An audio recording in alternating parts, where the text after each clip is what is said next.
making something because they don't really know what the prices really should be. Yes, and it goes into something like all these depressions. You have to ask yourself, what is a depression? A depression is like when you have mass errors by all the entrepreneurs and all the firms out there. They go out and they do all this stuff, and then everything kind of falls flat on its face. And the question is, why? Because obviously, with a free market, or even now, there's always going to be mistakes made. Like you invest in this hotel, and there's no guest for the hotel, or you invest in making licorice sticks, and people decide that they'd rather eat canned chocolate bars instead. There's always going to be real market forces, but the only time that you get massive amounts of people making these same errors is by this excessive credit given to these businesses to expand by the Federal Reserve. They expand and they invest in all these things. They expand the structure of production, spend more on R&D, away from more consumer goods into higher order goods, and then it doesn't work.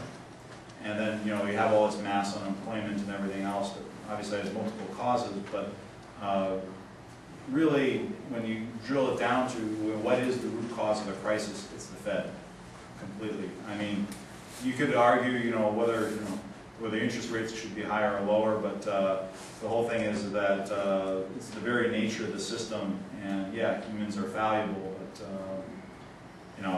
the Fed has probably made more than its share of mistakes. Yeah, I mean, I think in general, I don't think I'm saying anything different than Jake's saying, but you don't make mistakes with your own money if you don't have a lot of money. You don't find individuals buying houses that are ridiculously overpriced if they don't have a significant amount of money to throw around and jostle around carelessly. You don't invest in a bad idea for an internet product that you can't figure out that there's a business case for unless you have money to throw around. Because the Fed is in the business of printing ridiculous amounts of money and donating it to credit, people get loose with their money and they back bad ideas. And a bad idea is, I make $60,000 and I want to buy a $700,000 house. People stop making bad decisions when they can't afford to make the bad decisions. The Fed and the way that they establish and give out credit allows for people to be as stupid and freewheeling as they want to be. And then we have what we have today, which is a decimated economy. Right, and then on top of that, what they do is, the banks go out and they do all these moral houses and make all these loans, and then, things get in trouble, so what happens? They get bailed out. So that's the whole game. The game is kind of, in a lot of ways, bailout, But again, individuals that have all this debt and everything, they're not the ones getting bailed out. It's just the banks that own the loans that are.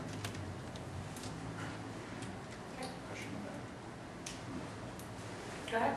Yeah, this is somewhat unrelated to the Fed, but it does have to do with Austrian economics. So either you can answer it. Right now we have like NAFTA in place and GATT, and I think we've seen, as Ross Perot said, the sucking sound. As our jobs leave this country, however Austrian economics espouses free trade. So how is that going to work out in the future? And I'd just like to hear what you guys have to say about that. Should we keep NAFTA or not? Well, I think the problem is any agreement that attempts to establish free trade is not establishing free trade. If you and me want to establish free trade, then we say we have free trade, and we're done. I don't need 2,000 pages to say 4 words. It's just not realistic. So there's a document there that's doing something besides saying we have free trade between us. It's not realistic. The problem with jobs leaving this country has a heck of a lot more to do with the fact that we have minimum wage than anything else. And the reality is that the issue isn't NAFTA or GATT or any of these agreements, it's that we have a minimum wage, and while we have that, we really don't have a free market because we have a market that is mandated a compensation level regardless of the job. So if my job is to sit on my butt and eat cheese doodles all day, I don't think that that's worth very much, but maybe it is. The government mandates that that is worth $7 an hour plus. So that's the real problem. It has less to do with these agreements. I think the agreements should just be abolished because they're trying to state something that they themselves make artificial. Yeah, we're gonna sound a little bit like parrots, but the whole thing is, what I would add, whether it's the WTO, the World Trade Organization, or NAFTA or CAFTA, all those things, is, again, as Joe said, they're not free trade. We also have to realize the reason why they exist. The reason why they exist is they create new barriers, or barriers of entry to new businesses.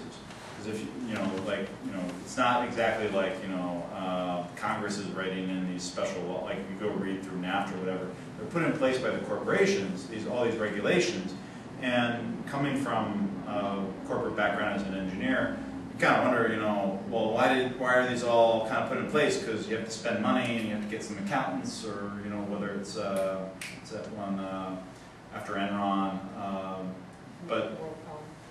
Yeah, I forget the name of the legislation, it's off the top of my head, but they put in place all these regulations, and then it's like, yeah, Sarbox, and thanks. But the whole thing is that what these regulations do is the corporations actually want them in place, because then when they do them and they can afford them with their structure and everything, is you then, a small mom and pop thing that wants to sell peppermint candy or whatever is unable to compete with its larger competitor.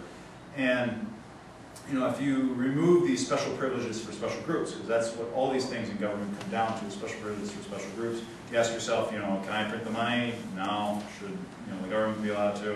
The answer is also no. But you can ask yourself the question on any of those things. If you take away a lot of the special privileges for the special groups, a lot of these corporations just simply won't exist in the future as the same, because they'll have to compete with other options. And the consumer, what we have is, mass production for the masses for the first time in really human history over the past 80, 90 years or so. What you have is the consumer is going to have more choices, cheaper costs, to be able to make more things by expending less effort. And piggyback on something that Joe had mentioned about the minimum wage. Like one of the, again, highlight a point that I said, like the government does like everything wrong. One of the things that they did wrong is they jacked up the minimum wage from $5.15. They jacked it up by 40% over 2 years to $7.25, right when all this economic chaos was kind of breaking out. And what that does is it prices people out of jobs. Because again, if you follow the logic, we do want to have people to be able to live and everything off this. Well, how about we move the minimum wage up to $8 or $9 or $10 an hour? And obviously, the more you do that, the more it becomes impossible to work. And what would make sense, and probably would be the only thing that Congress would be capable of doing, would be to move it down by $1 or something like that. But even a small move like that would enable a lot more employment to get. There's no shortage of jobs to be done. It's one of the things I ran on my website. But if you take care of like the labor laws, the regulatory laws, and the tax laws, and you just, I'm not even saying, I'm not saying like get rid of all of them. I'm saying, you read through all of them and just be like, look at it as an economist and ask yourself a question. Does it encourage or discourage employment? If it discourages employment, then you either change it or you get rid of it. And it's very, very simple, that type of logic. But, what I was trying to get into with the last two slides is we don't really have that in the United States right now. Everything follows Keynesian. Like government is good. Government can help you get out of downturns, so on and so forth. And unfortunately, it's all nonsense. Okay, we have time for, I think, just one more quick question, and we'll take this guy in the back here. Is there any country or region, and I do have one in mind, that might be operating with free markets? The area that comes to mind may be the Kurdish region of Iraq, which is operating autonomously from the Iraqi government, I understand. Yeah, obviously when you live over in Asia and travel around for a bit, they have a lot of like open air markets and that sort of thing where people are literally, trading whatever they have. That's, pretty much as free as you can get. Kurdistan I'm not too familiar with, but yeah, overall what we're talking about is, kind of in the United States and over international trades in the developed world. So I'm sure, in the not so developed world, it isn't quite all that way. In terms of currency competition, two of the pretty interesting experiments going on right now is in one province in Malaysia. they're switching over to gold and silver currency. So it's going to be interesting to see how that does, and also how the central bank of Malaysia, the Bank Negara, kind of tries to squash it.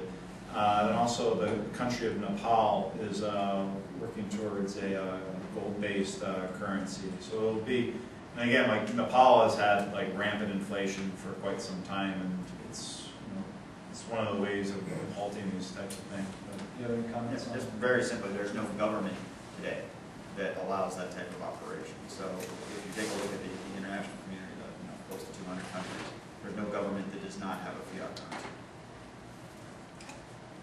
Guys, thanks. What we're going to go ahead and do, everybody, is take a short intermission.